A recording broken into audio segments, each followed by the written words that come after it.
Olá, tudo bem? Hoje nós estamos aqui para falar sobre as partes do processo, sobre os sujeitos processuais. Nós sabemos que, regra geral, o processo é visto como uma relação travada entre autor, juiz e réu, né? Então o autor aciona o Poder Judiciário e pede uma providência do juiz ou do judiciário contra o réu. Esses são, autor e réu, os sujeitos parciais do processo, as partes do processo. E, via de regra, essa relação é travada entre um autor e um réu. Há casos, entretanto, em que há mais de um autor e há mais de um réu, certo? E a gente sabe já também que o autor é aquela pessoa que afirma possuir ou ter sido lesado ou ter sido ameaçado de lesão em um determinado direito seu. E o réu é aquela pessoa contra quem o autor faz essa afirmativa. Em tese, é a pessoa que lesou ou ameaçou um direito do autor. Essa é a regra geral. Há casos, entretanto, em que o autor é substituído por outra pessoa, né? Então não é necessariamente o detentor do direito que vai buscar o direito em juízo. Não é necessariamente a pessoa que afirma ter o direito que vai acionar o Poder Judiciário. E aí nós estamos diante de um caso de substituição processual que nós vamos ver logo em seguida. Mas, via de regra, o autor deve ser aquele que afirma ser o titular do direito lesado ou ameaçado, e o réu é aquele contra quem o autor faz essa afirmação, que praticou um ato que lesionou um direito do autor, ou em tese lesionou um direito do autor, ou que em tese ameaçou o direito do autor. Ok? Nós sabemos já também, porque nós já vimos isso lá na aula sobre pressupostos processuais, que há necessidade de as partes terem capacidade processual. E essa ideia de capacidade processual é uma ideia que está bem ligada também à ideia de capacidade no âmbito do direito civil. Nós sabemos que toda pessoa que nasce com vida é dotada de personalidade, né? É isso o que prevê o Código Civil. E nós sabemos que para praticar os atos da vida civil não é necessário só que a pessoa tenha personalidade. Há necessidade de que a pessoa seja também capaz. Os atos processuais são atos da vida civil. Então é necessário que as pessoas, ao praticarem atos ou para praticarem atos processuais, tenham também a chamada capacidade processual. Capacidade processual é aquela que tem toda pessoa que esteja no livre gozo dos seus direitos, né? Então ela tem que ter personalidade, ela tem que ter capacidade civil. Entretanto, há casos em que pessoas não têm capacidade civil, né? E mesmo assim podem ser partes em algum processo. E elas podem ser partes em algum processo se elas estiverem devidamente representadas ou assistidas. Nós já vimos também que há determinados casos em que a legislação abre uma exceção para esses casos de que somente as pessoas com personalidade jurídica é que possam provocar o judiciário ou serem processadas, né? São aqueles casos dos entes despersonalizados. Nesses casos, a legislação dá uma autorização especial para que esses entes despersonalizados possam ser partes no processo. É o que acontece, por exemplo, com o espólio, né? Que é o que resta a partir da morte de uma determinada pessoa. Uma pessoa morre e deixa o seu patrimônio, que pode ser positivo ou negativo, um patrimônio que possa ter bens ou dívidas, né? Ou bens e dívidas. E a partir do momento em que acontece o evento morte, surge uma figura jurídica chamada espólio, que é um ente despersonalizado. E esse ente despersonalizado que existe enquanto não tenha havido a partilha dos bens daquela pessoa que faleceu, pode ser parte em processo. Tudo isso para facilitar os negócios, né, os atos da vida civil. Mas, via de regra, há necessidade de se ter personalidade. Além da personalidade, há necessidade de se ter capacidade, né? Então, um incapaz pode acionar o Poder Judiciário. Um incapaz pode ser parte em algum processo, desde que ele esteja devidamente representado, se ele for absolutamente incapaz, ou assistido, se ele for relativamente incapaz, certo? Essa é a chamada capacidade processual, que é o que se exige para todas as partes do processo. E o que nos resta saber com relação a isso é que o assistente, né, e o representante desse incapaz, eles não são partes do processo, né? Eles atuam, nesse caso, como representante e assistente da pessoa incapaz que é parte no processo. Mas eles não são partes no processo. Isso é importante. Partes no processo são os incapazes, nesse exemplo que eu dei, né? O representado ou o assistido, ok? Então, fixada essa ideia do que são as partes e de quem pode ser parte, quem tem legitimidade para ser parte e quem tem capacidade processual para ser parte, nós temos que entender dois fenômenos que acontecem no processo e que, por vezes, são alvo de confusão entre as pessoas, que são os fenômenos da sucessão e da substituição processual. Nós sabemos também que quando acontece a citação num determinado processo, ocorre a chamada estabilização subjetiva da lide. E essa ideia de estabilização subjetiva nós trazemos justamente porque a partir do momento em que há citação, nós estabelecemos aquela relação jurídica processual, né? Então, eu tinha antes o autor que foi ao Poder Judiciário pedir uma providência contra uma pessoa que é o réu. E agora, com a citação, o réu passa a integrar essa relação jurídica. E a partir daí ocorre a estabilização subjetiva. Quando se fala em estabilização subjetiva, nós estamos falando, subjetivo quer dizer que vem de sujeitos, e os sujeitos no processo são as partes, autor e réu.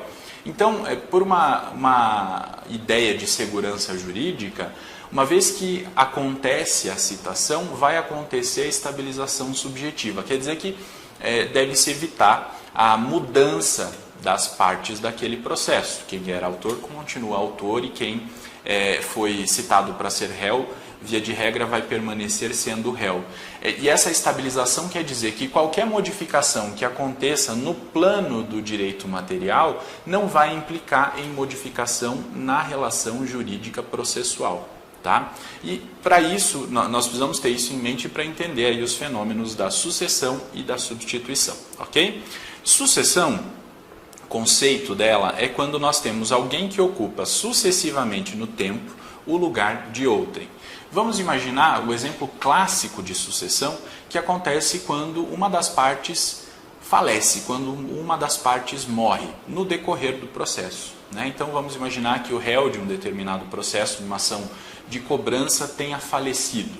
O que vai acontecer com isso, né? Com essa relação jurídica? A partir do momento em que acontece o falecimento do réu, ele deixa de ter personalidade jurídica, então ele já não pode continuar sendo parte. E aí vai entrar em seu lugar, vai suceder o réu naquela relação jurídica processual o seu espólio. O seu espólio vai passar a fazer parte do polo passivo daquela demanda, certo? E a substituição é quando alguém ocupa o lugar que, segundo algum outro critério, poderia ser de outra pessoa concomitantemente no tempo. E o exemplo clássico de substituição processual, para ficar bem claro agora, logo nesse início, depois nós vamos ver alguns outros exemplos, mas para esse início, basta pensar, por exemplo, naqueles casos em que o Ministério Público propõe uma ação em nome de algum incapaz. Tá? Vamos imaginar que um incapaz esteja desassistido e tenha chegado ao conhecimento do Ministério Público que aquele incapaz precisa de alimentos e que os seus pais não estão arcando com as suas necessidades. O Ministério Público pode, então, propor uma ação de alimentos e pedir alimentos em nome desta criança, desse incapaz, para esse incapaz, né? Então, via de regra, o que nós teríamos? Nós teríamos um incapaz, devidamente representado ou assistido, acionando o Poder Judiciário para fazer valer um determinado direito seu. Como isso não aconteceu, nesse exemplo que eu estou dando, o Ministério Público, em nome próprio, vai propor uma ação, mas ele não vai pedir um direito para si, ele vai pedir um direito para aquele incapaz, porque uma das funções do Ministério Público é fazer a defesa dos incapazes, né? Então, nesse caso, o Ministério Público se substitui no lugar do incapaz. Ele vai atuar no lugar do incapaz. Ele não vai representar o incapaz, ele vai atuar em seu lugar. E aí nós estamos diante da chamada substituição processual. Percebam, a sucessão acontece quando uma das partes sai e outra parte entra em seu lugar, né? Quando alguém ocupa sucessivamente, sai um, entra outro, no tempo o lugar de outrem. Já a substituição é quando alguém ocupa o lugar que seria de outra pessoa, né? Mas passa a ser agora de quem está ocupando aquele lugar concomitantemente no tempo. Né? Não acontece que um saiu e outro entrou como é na sucessão. O que há é uma substituição, quer dizer, eu vou ocupar um lugar que seria de outra pessoa. Essa pessoa continua existindo e eu, como substituto, vou defender o direito dela, ok? Agora vamos entrar na matéria da sucessão para entender bem como funciona essa situação. O sucessor, diz a doutrina, pleiteia em seu próprio nome um direito que é seu, e esse direito passou a ser seu em decorrência de uma modificação no plano do direito material. É o que acontece fatalmente quando acontece a morte de alguém, né? Essa pessoa vai ser sucedida na relação jurídica processual por seu espólio e depois que não existir mais o espólio, pelos seus sucessores, por aqueles que herdaram o seu patrimônio, ok? E o artigo 108 do novo Código de Processo Civil diz assim: no curso do processo, somente é lícita a sucessão voluntária das partes nos casos expressos em lei. Porque, via de regra, nós temos essa impossibilidade de alteração das partes processuais, né? Via de regra, há a estabilização subjetiva da lide. Nós não vamos ficar mexendo no autor e no réu, nós não vamos ficar trocando autor e réu, via de regra. E é isso que está dizendo lá o artigo 108. Só é lícita a sucessão voluntária das partes nos casos expressos em lei. Ok? E aí a doutrina faz uma distinção entre os conceitos de alteração formal e alteração material. A doutrina fala que há alteração formal, nesse caso de sucessão, quando a parte continua a mesma, mas só vai mudar o seu estado, que é o que acontece, por exemplo, quando um menor, um incapaz, propõe uma ação devidamente assistido e no decorrer do processo ele se torna maior. Né? Aí, no decorrer do processo, como ele se tornou maior, ele vai passar a praticar sozinho aqueles atos processuais, porque ele já tem a capacidade para a prática dos atos processuais. Ele vai deixar de ser assistido. Aconteceu uma alteração, mas você pode perceber que não alterou a parte continua a mesma. O que mudou foi o estado da parte. Ela deixou de ser incapaz e passou a ser capaz no decorrer do processo. E tem a alteração material, que é a sucessão que acontece efetivamente, né? Quando se sucedem as partes. Retira-se uma parte e outra passa a ocupar o seu lugar naquele processo. Ok? E a substituição se tem quando se pleiteia em juízo, em nome próprio, direito de terceiros. E aqui a substituição é, na verdade, uma espécie de legitimação processual extraordinária autorizada por lei. Por que se fala de legitimação processual extraordinária? Legitimada é aquela pessoa que afirma deter o direito, né? E, via de regra, é só essa pessoa que tem legitimidade para propor ação, né? Então, só tem legitimidade para propor ação em nome próprio para a defesa de um direito próprio. Há casos, entretanto, em que a lei prevê a legitimidade extraordinária, que é aquela legitimidade fora do padrão, né? Que é o que acontece na substituição processual. A lei vai dizer os casos em que é possível a substituição processual, ou seja, uma terceira pessoa vai defender em nome próprio um direito de outra pessoa, certo? Que, diferente da sucessão, lembra lá da sucessão, uma pessoa sucedeu outra, né, e ao entrar naquele processo, ela passa a defender um direito próprio em nome próprio. Na substituição, não. O substituto processual, ele defende em nome próprio, a exemplo do Ministério Público. É o Ministério Público que propõe a ação para defender o direito de um incapaz. Então, em nome próprio, em meu nome, eu defendo o interesse de terceiro. mas isso somente nos casos expressos em lei. E o artigo 109 vai falar sobre a perpetuatio legitimationis. Diz assim: a alienação da coisa ou do direito litigioso por ato entre vivos, a título particular, não altera a legitimidade das partes. Quando ele fala em perpetuatio, ou que a doutrina fala em perpetuatio legitimationis, que é um termo latim para falar sobre a perpetuação da legitimação. Então, que é a estabilização subjetiva do processo, né? Uma vez que a ação foi proposta, as partes devem permanecer aquelas. Uma eventual alteração no plano do direito material não vai implicar, via de regra, em uma alteração no processo, na legitimação processual. E aqui ele fala da alienação da coisa ou do direito litigioso por ato entre vivos, porque se acontecer a transferência do direito por causa mortis, por exemplo, vai acontecer a sucessão. Mas a alienação da coisa ou do direito litigioso por ato entre vivos a título particular não altera a legitimidade das partes. Então vamos pensar num determinado exemplo. O autor propõe uma ação contra o réu e está discutindo a propriedade de um determinado imóvel naquela ação. O autor diz que a propriedade é dele e o réu diz que a propriedade não é do autor, que a propriedade é dele. E o réu está na posse daquele imóvel. No decorrer da ação, o réu vende aquele imóvel para uma terceira pessoa, certo? Ocorreu a venda. Via de regra, não vai alterar a legitimação.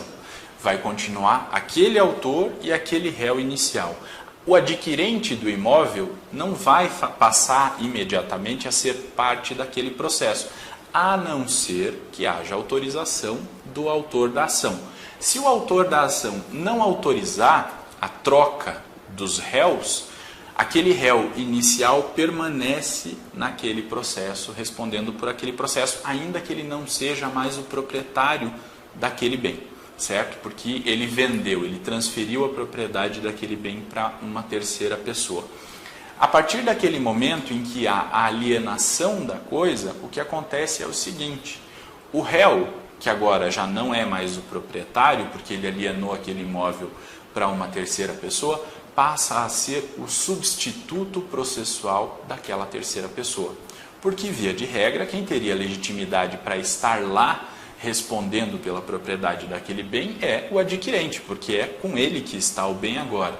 Só que, para efeitos de segurança jurídica, nós não vamos autorizar que se dê, via de regra, a troca, né, dessas partes do processo, e então aquele réu inicial permanece como réu no processo. Só que como ele não é mais o detentor do direito material que está sendo discutido, ele não está mais com o bem que é objeto daquela demanda, ele passa a atuar como uma parte substituta do adquirente. E ele é substituto por quê? Porque ele vai continuar defendendo aquele direito, só que aquele direito não é mais seu. Ele defende em nome próprio um direito de um terceiro. E aí nós vimos acontecer uma segunda hipótese de substituição processual. Poderia acontecer a sucessão, né? Seria sair o réu e entrar um outro réu em seu lugar, que é o adquirente, mas o autor não autorizou. Não autorizando o autor, permanece aquele réu originário, né? E ele permanece agora na qualidade de substituto processual do terceiro adquirente. Tudo isso porque aconteceu uma mudança no plano do direito material. O que é essa mudança no plano do direito material? Aquele bem que é objeto daquela ação foi vendido, foi transferido, foi alienado para um terceiro.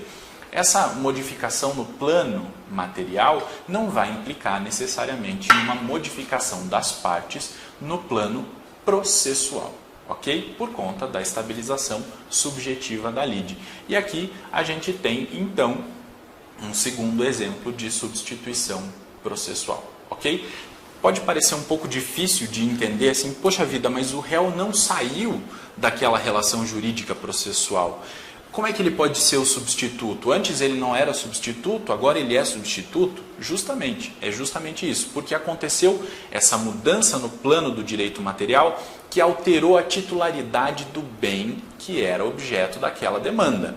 Então, a titularidade do bem era do réu, vamos imaginar lá, o réu chama João, e o João vendeu esse imóvel para o Pedro no decorrer da demanda. E a Ana é a autora da ação. Então, a Ana propôs uma ação contra o João, reivindicando a propriedade de um determinado imóvel. O João, no decorrer do processo, vendeu aquele imóvel para o Pedro. Aconteceu aí uma modificação no plano do direito material.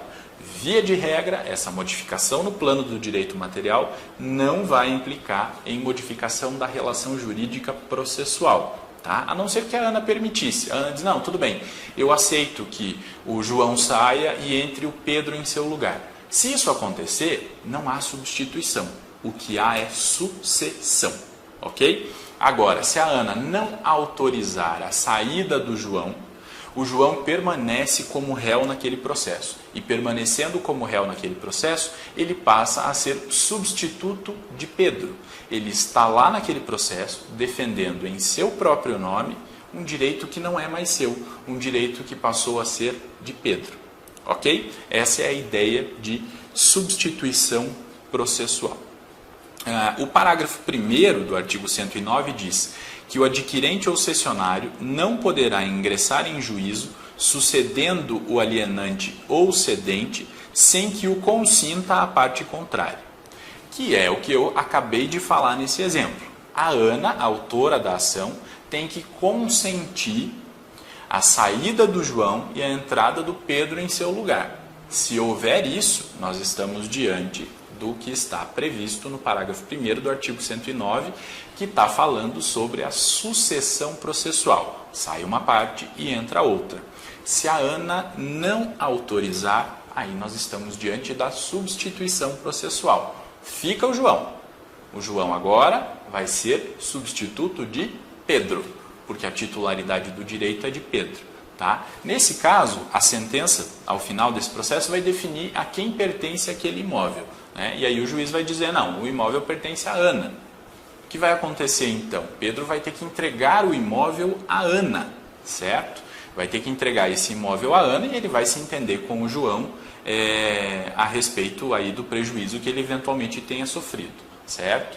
Mas nesse caso, então, o que aconteceu foi uma substituição. O João permanece no processo como réu, só que agora na qualidade de substituto processual, porque ele vai defender em seu próprio nome o direito de Pedro. Ok? Era isso que a gente tinha para falar sobre substituição. Aliás, mais um ponto que é importante. O substituto processual não pode praticar atos de disposição do direito material. Porque o direito material não é do substituto, né? Ele está lá em seu próprio nome defendendo um direito de outra pessoa. Nesse caso, ele não pode dispor desse direito material, obviamente, porque esse direito não é dele. Então, nesse exemplo que eu dei, da Ana que propõe uma ação contra o João, depois que ele vendeu o imóvel para o Pedro, não poderia fazer um acordo com a Ana, não poderia dispor do direito sobre aquele aquele imóvel, porque o direito já não é mais dele, ele transferiu aquele direito para outra pessoa e permaneceu naquele processo como substituto processual. Ok? Pode parecer confuso no primeiro momento, mas analisando pelos exemplos fica bem claro, né, para entender o que é essa sucessão processual e o que é a substituição processual. Beleza? Os artigos 111 e 112 do CPC vão tratar a respeito da sucessão de advogados. Vamos ver o que ele diz. O 111 diz que a parte que revogar o mandato outorgado a seu advogado constituirá no mesmo ato outro que assuma o patrocínio da causa. O parágrafo único diz que, não sendo constituído novo procurador no prazo de 15 dias, observar-se-á o disposto no artigo 76. Que ele está falando de uma sucessão de advogados, né? Então, a parte, para que ela possa praticar atos no processo, determinados atos no processo, ela precisa de capacidade postulatória. Quem tem capacidade postulatória, via de regra, é o advogado. Então, ela vai ter que constituir um advogado, dar poderes a esse advogado para que ele pratique atos processuais em nome da parte, certo? É possível que no decorrer do processo haja lá um desentendimento entre a parte e o seu advogado. E aí a parte pode revogar esse mandato, vai revogar a procuração em que ela transferiu poderes ao seu advogado, né? Ao fazer isso, ela já tem que nomear outro advogado para patrocinar aquela causa, e é isso que está dizendo o artigo 111. Então, o 111 fala de uma iniciativa da parte de trocar os seus advogados. Sai um advogado, entra outro, que é no caso de sucessão. O artigo 112 fala da possibilidade de o advogado, por sua iniciativa, poder deixar de ser advogado naquele processo. E ele diz assim: o advogado poderá renunciar ao mandato a qualquer tempo, provando, na forma prevista neste Código, que comunicou a renúncia ao mandante, à parte, a fim de que este nomeie sucessor. Parágrafo 1º.